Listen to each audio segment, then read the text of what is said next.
La saison de la mousson est arrivée tôt à Nashville cette année-là. J'avais 10 ans et j'étais seul à la maison avec ma mère. Mon père était en voyage d'affaires en déplacement. La ville était frappée par un violent orage. C'était tellement intense que tout était complètement noir, même en plein jour. Les nuits étaient encore pires. Maman m'a abordé vers 9 heures. Ma chambre était à l'étage, au bout du couloir, pendant que maman dormait en bas. La tempête s'est aggravée au fil de la nuit. J'entendais la pluie frapper ma fenêtre et le tonnerre devenir plus fort et plus proche. Je n'ai pas d'habitude peur des orages, mais celle-ci m'a semblé différente et plus intense. Vers minuit, je me suis réveillé sous un violent coup de tonnerre qui a littéralement secoué toute la maison et fait vibrer mon lit. « Maman ?» j'ai crié, serrant mon oreiller. Mon cœur battait à tout rompre. J'avais ce sentiment étrange que quelque chose d'horrible allait arriver. Je me suis levé, j'ai ouvert ma porte. Je suis sorti dans le couloir et j'ai tout de suite eu un effet bizarre. La maison avait une sensation différente. Je suis allé vers les escaliers et j'ai jeté un coup d'œil dans le salon. Le lampadaire dehors brillait à travers la fenêtre, illuminant juste assez pour voir. Et ce que j'ai vu m'a complètement donné la chair de poule. Le salon était en ruine. Notre canapé était déchiré, avec du rembourrage qui s'étalait partout, comme si quelqu'un avait été défoncé avec un couteau. Il y avait de profondes marques de couteau dans les coussins. La table basse avait été renversée et une lampe cassée par terre, et la porte d'entrée pendait légèrement ouverte, mais assez pour voir que la serrure était cassée. Des traces de bottes boueuses traînaient sur le sol de la porte au couloir. Quelqu'un était entré. Je suis resté là, figé. Je ne pouvais ni bouger, ni respirer. Je voulais vraiment voir maman. Alors je suis descendu discrètement les escaliers, aussi discrètement que possible. Je suis arrivé à la porte de sa chambre. Elle était fermée. Je l'ai lentement poussée. Il y avait une petite veilleuse bleue branchée. C'était sombre, mais je pouvais voir. Maman était au lit, allongée sur le côté, tournée dos à la porte. « Maman! Maman! Réveille-toi! Quelqu'un est dans notre maison! » Elle ne répondit pas.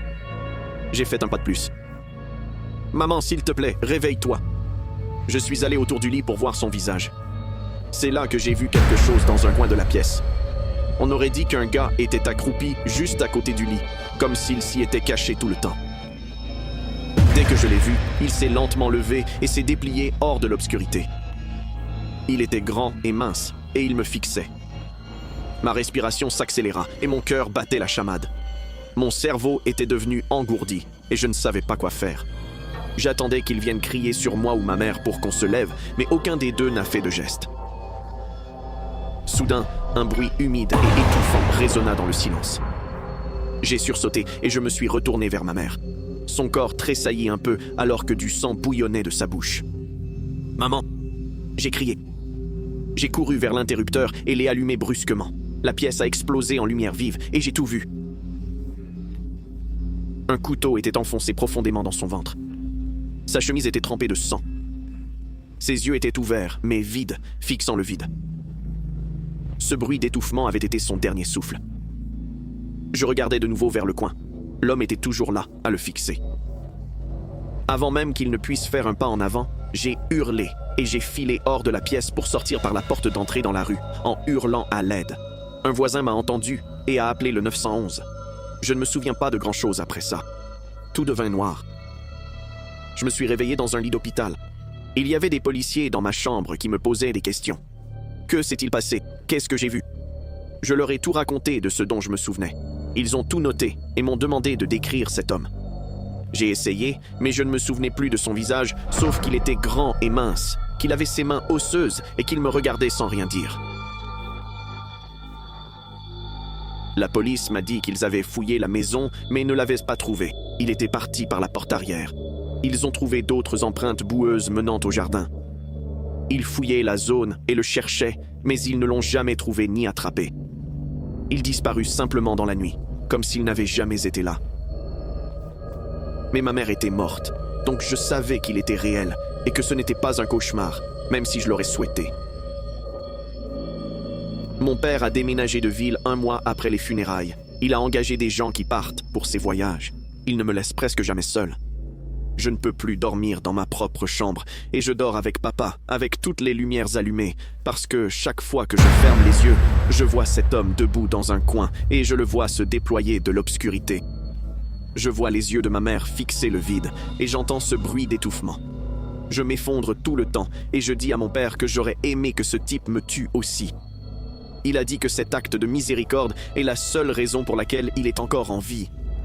La police a dit que c'était probablement un vol qui a mal tourné et qu'il était entré par effraction en pensant que personne n'existait, était à la maison, qu'il a paniqué quand ma mère s'est réveillée et l'a tué, mais je ne pense pas que c'est vrai, parce qu'il avait le temps de fuir quand il m'a entendu arriver et de s'échapper, mais il est resté caché dans un coin et a attendu que je le trouve.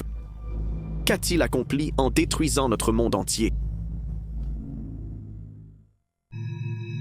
C'était l'une des nuits les plus froides d'Atlanta.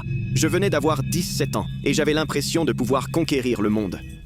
Alors quand mes potes m'ont défié de cambrioler cette maison délabrée et de me filmer en train de me promener pendant 10 minutes, j'étais comme « sûrement », sans même réfléchir. Ils ont dit que ce serait facile car personne n'y vivait depuis des années. Je pensais que ce serait un petit frisson rapide et que je le posterais plus tard en ligne pour obtenir des vues. La maison se trouvait à la lisière de la ville, dans un quartier délabré, avec un jardin envahi par la végétation et des fenêtres barricadées. Elle avait l'air vraiment abandonnée, comme si personne n'y était allé depuis des années. Je suis allé par l'arrière, j'ai trouvé une fenêtre avec du verre brisé et je suis passé à travers. Mon téléphone enregistrait déjà. Il me fallait 10 minutes de séquence pour prouver que je l'avais fait. Dès que je suis entré, je l'ai regretté. La cuisine était dégoûtante, avec de la nourriture pourrie sur les plans de travail et des assiettes couvertes de moisissures. Des cafards rampaient sur toutes les surfaces. L'odeur était si horrible que j'ai failli vomir. On aurait dit que quelque chose était mort là-dedans. Mais j'avais déjà commencé et je devais finir le défi. Je suis passé par la cuisine dans un couloir et j'ai trouvé une chambre au rez-de-chaussée. Il y avait un matelas attaché sur le sol avec des aiguilles éparpillées et des bouteilles vides. En les regardant, j'ai réalisé que ce n'était pas un endroit abandonné, mais une maison négligée, et que quelqu'un pouvait réellement y vivre. J'aurais dû partir tout de suite. Je savais que j'étais un intrus, mais j'en étais déjà 5 minutes, et il me manquait 5 minutes de plus pour le défi. J'ai continué à filmer et à traverser d'autres pièces. Tout était sale, avec des déchets partout, des dégâts des os sur les murs, et de la moisissure qui poussait dans les coins. Je montais les escaliers alors qu'ils grinçaient comme des fous sous moi, manquant de céder. Une fois arrivé en haut, il y avait un couloir avec 3 portes fermées. Je me suis dirigé vers la dernière, probablement la chambre principale. Tout à coup, j'ai entendu une femme crier, complètement furieuse, depuis l'intérieur de la pièce. « Tu as ruiné ma soumission. C'était pour le concours de design. Je t'ai dit 100 fois de ne pas toucher à mon bureau pendant que je n'étais pas là. Oh, allez. C'était juste un peu de café renversé et j'ai essayé de l'essuyer. Arrête d'être si dramatique. » Une voix d'homme rugit en retour, teintée d'agressivité. Il faut toujours en faire toute une histoire. Ce n'est pas comme si je l'avais fait exprès. J'ai senti un saut au cœur. Quelqu'un était clairement là-dedans. Puis, sans prévenir, j'ai entendu un bruit de claque très fort. La femme cria de douleur et se mit à pleurer à chaudes larmes. Ma première pensée a été qu'il s'agissait d'un couple de sans-abri vivant dans la maison abandonnée et en conflit domestique. J'aurais dû courir et sortir, mais une partie stupide de moi pensait que ça rendrait ma vidéo encore meilleure. Alors je me suis approché de la porte avec mon téléphone, encore en train d'enregistrer. Elle était entrouverte et j'ai jeté un coup d'œil à l'intérieur. Ce que j'ai vu m'a fait arrêter le cœur. Le gars se tenait juste devant le miroir, ne portant que son boxeur. Son visage était en désordre, couvert d'un maquillage épais et bavé. Il se disputait avec son reflet, alternant entre une voix grave d'homme et une voix de femme. La voix de la femme criait quelque chose, puis la voix du gars lui répondait aussitôt. Il se disputait violemment avec lui-même devant le miroir. Alors que je levais mon téléphone pour prendre une bonne photo, il s'est soudainement tu. Je me suis figé, je ne bougeais pas et ne respirais pas en le regardant se raidir aussi. Après une seconde, il a lentement tourné la tête et m'a regardé droit dans les yeux. Nos regards se sont croisés. Pendant une fraction de seconde, aucun de nous ne bougea. Puis il ouvrit la bouche et laissa échapper un horrible hurlement animal. Il a commencé à rire comme un fou en s'arrachant les cheveux et en se frappant au visage encore et encore. Je me suis retourné et j'ai filé hors du couloir en descendant les escaliers. Je l'entendais derrière moi, courir, rire et crier, ses pas dévalant les escaliers avec un fracas. Je suis arrivé à la cuisine, j'ai sauté par la fenêtre cassée, j'ai atterri dans le jardin. J'ai continué à courir sans me retourner jusqu'à arriver à ma voiture. Je suis monté en hâte et j'ai verrouillé les portes. Mes mains tremblaient tellement que j'arrivais à peine à mettre la clé dans le contact. J'ai regardé la maison. Il se tenait dans le jardin en sous-vêtements et couvert de maquillage, fixant ma voiture. Il a commencé à marcher lentement vers moi, toujours en riant. J'ai démarré la voiture et j'ai accéléré. Je suis parti aussi vite que possible. Je vérifiais sans cesse dans mon rétroviseur pour m'assurer qu'il ne me suivait pas. Il ne l'était pas. Je suis rentré directement chez moi et je me suis enfermé dans ma chambre. Mes amis m'envoyaient des messages pour me demander la vidéo. Je leur ai envoyé. Ils l'ont regardé et personne ne croyait que c'était réel. Ils pensaient que j'avais mis en scène et engagé un acteur, que tout était faux. Mais ce n'était pas faux, c'était réel. Cet homme était réel. J'ai appelé la police et je leur ai expliqué ce qui s'était passé. Ils ont dit qu'ils allaient vérifier. Ils sont allés à la maison et ont dit qu'elle était vide. Mais j'ai la vidéo. Je l'ai regardée 100 fois. On peut le voir clairement, l'entendre parler tout seul et entendre ce hurlement. Les vacances d'hiver sont finies, l'école est de retour, mais je conduis dans une toute autre direction, en veillant à ne pas m'approcher de cette maison. J'ai même supprimé tous mes réseaux sociaux et arrêté de faire tous ces défis idiots. Parce que je n'arrive pas à arrêter de penser à tout ça. Et je me demande sans cesse ce qui se serait passé si j'avais été plus lent. Et s'il m'avait attrapé avant que je sorte par cette fenêtre, qu'aurait-il fait? Je suis super content, je ne le saurai jamais. J'ai matché avec Dax sur une application de rencontre presque un mois avant que tout cela n'arrive. Il avait à peu près mon âge et vivait ici même à Phoenix aussi. Nous étions sortis quelques fois pour un café et des repas informels et il avait l'air sympa, donc je n'ai pas trop réfléchi quand il m'a invité à un autre rendez-vous. C'était dans un bar du centre-ville. Nous avons pris un verre et discuté pendant des heures. Je ne me suis pas rendu compte du temps qui s'était écoulé avant qu'il ne soit presque minuit. « Hé, pourquoi on ne l'emmènerait pas chez toi ?» dit Dax. Oui, j'adorerais. Je suis monté dans ma voiture et je suis parti. Très vite, j'ai réalisé que cette Camry beige tout abîmée me suivait. Il était resté en arrière de quelques longueurs depuis qu'on avait quitté le bar. Je l'ai fait remarquer à Dax. Je crois que cette voiture nous suit. Il jeta un coup d'œil dans le rétroviseur et secoua la tête. Non, je suis presque sûr qu'il vient juste d'arriver. Je suis juste paranoïaque. Il a juste ri, mais je n'inventais rien. La voiture nous a vraiment suivis jusqu'à chez moi.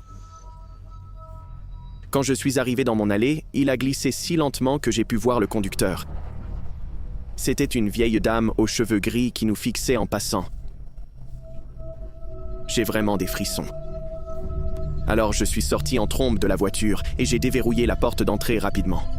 Dax était juste derrière moi. J'ai verrouillé la porte et vérifié la fenêtre. La Camry avait disparu. Je me suis senti un peu mieux. Peut-être que j'étais totalement paranoïaque et que c'était juste une coïncidence. Dax se tenait dans mon salon, regardant autour de lui. Bel endroit. Merci. Je suis allé à la cuisine chercher à nous prendre à boire. Quand je suis revenu, Dax était assis sur le canapé et souriait. Je me suis assis à côté de lui. Nous avons discuté quelques minutes avant qu'il ne se penche. Nous étions sur le point de nous embrasser quand un coup frappé fit vibrer la porte. J'ai failli sursauter de ma peau. Je me suis levé et j'ai regardé par le Judas. Il n'y avait personne. Qui est-ce? Personne. Probablement juste un chat ou quelque chose comme ça. Viens ici. Il m'a ramené sur le canapé et a commencé à se contenter des compliments, me disant à quel point j'étais belle et combien il aimait passer du temps avec moi. J'ai rougi et j'ai recommencé à me calmer. Soudain, j'ai senti Dax se tendre, fixant au-delà de moi, juste dans la fenêtre derrière ma tête. Ses yeux étaient rivés sur quelque chose. Qu'est-ce qui attire ton attention? Les rideaux. C'est juste bizarre quand les rideaux sont ouverts. On peut les fermer? C'était étrange à dire, mais je me suis levé et j'ai quand même fermé les rideaux. Je ne sais pas quelle heure il était quand je me suis réveillé, peut-être 2 ou 3 heures du matin. Quand j'ai ouvert les yeux, Dax était assis dans son lit. Dax? Ça va? J'ai commencé à m'asseoir et j'ai immédiatement senti la froideur du métal contre mon corps. J'ai légèrement incliné la tête et j'ai pensé que c'était une lame de couteau. Mon âme a failli quitter mon corps. Mes mains ont commencé à trembler et mon cœur a accéléré.